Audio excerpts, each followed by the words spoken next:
What is up, guys? Rick is here, going over the RPK-12. This is a reward for completing the Support Expert assignment in Battlefield 4. So, how to complete this assignment? You need 10 light machine gun ribbons, 200 kills with any light machine gun, and 50 ammo ribbons. All of these things are pretty easy to get, you just have to stick with the support class long enough. Now, once you get this, you will be rewarded with the RPK-12. Let's go over the stats of the RPK-12. First, damage and range. The damage and range of the RPK-12 is pretty standard for most of the LMGs. It does 25 maximum damage out to 8 meters and then slopes down to 18 minimum damage out to 65 meters and beyond. Now, this is the same for almost every light machine gun in the game except for the heavy hitting ones like the M240B and the PKP Penishag. Now, where this gun gets a substantial nerf is its rate of fire. 600 rounds per minute, which is atrocious. Like, that is extremely low considering, 600 rounds per minute.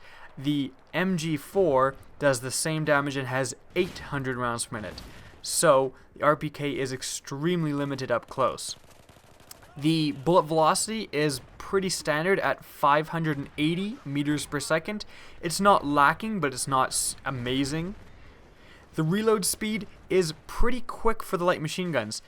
2.4 seconds with bullets left in the magazine, and 3.5 seconds for an empty reload. Now, this is extremely quick considering it has a 61 round magazine, which means that you're going to be reloading, as long as you have bullets left in the chamber, you're reloading almost, assault rifle fast for a 61 round magazine. That is a huge advantage. The recoil pattern is also quite good. 0.3 up, 0.15 left, and 0.1 right. Now, if you have no idea what this recoil pattern means, if you've never seen a recoil pattern before, please just go watch another one of my guide videos like the F2000 or the ACWR and compare it with the recoil pattern in that video. Now, as you've seen from the stats, you're probably thinking, well, I mean, the reload speed's great, but why wouldn't I just use, a more powerful assault rifle? I get 100 rounds, same damage, and faster rate of fire. Well, where this gun differentiates is the aim down sight's accuracy.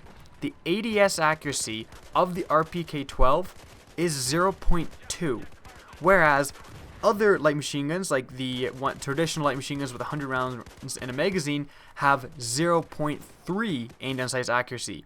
For comparison, the assault rifles never get above a 0.2 aim down sight's accuracy as well. So the RPK is as accurate while aiming down sights as assault rifles. So you have a 61, basically an assault rifle with a 61 round magazine. Now again, the substantial nerf is in rounds per minute. 600 rounds per minute is super low, and you're going to have to play extremely cautious with this gun. If you get up close, if you get overzealous, like you'll see in this gameplay, if you get too close to a guy, you're gonna lose pretty much every gunfight up close. 600 rounds per minute is atrocious. Where this gun does shine, though, is in strategic gameplay. You really do have to play intelligently when you're using this gun. You have to post back, you have to use cover, but if you are kind of in the background supporting your team, you can lay down a lot of lead in a very tight area because of that aim down sight's accuracy and because of that good recoil. Things that help out the RPK in terms of attachments. Obviously, a sight is very good. The recoil, however low, is too high, I believe, to use a high-powered sight like a 3.4 times or 4 times scope. I really wish there was a 2 times scope in this game, but, come on, DICE.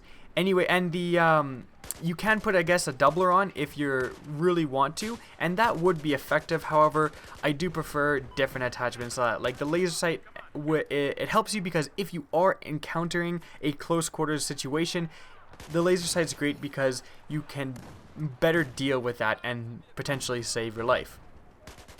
Now, other things that help it, you really do want to make this gun as accurate as possible.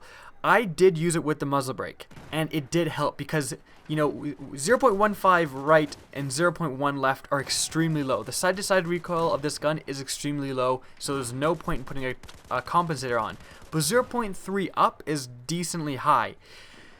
The thing is, putting a muzzle brake on, now I put a muzzle brake on and it did help the recoil. I found it much easier to control. However, you are taking away from the one main stat of this gun, which is aim down sights accuracy. If you put a muzzle brake on, you're hurting the aim down sights accuracy.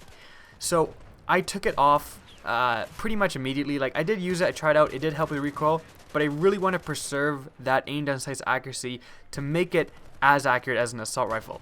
So another thing that really helped with recoil, I did put on the stubby grip. This did help a lot. I would say the angled foregrip would also be quite good, considering you will do a decent amount of burst firing, because this gun does get a little bit inaccurate as you're firing fully automatic. But in total, this is essentially like taking the AK-12 and putting a 61 round magazine on it. It's not as accurate as the AK-12 in terms of recoil, and it shoots 50 rounds per minute slower. But again, it has a 61 round magazine. Play smart and use distance to your advantage, and you're going to be able to put a substantial amount of lead on people who cannot reach you. Hope you guys enjoyed the video. Remember to rate, comment, and subscribe, and as always, have a good day.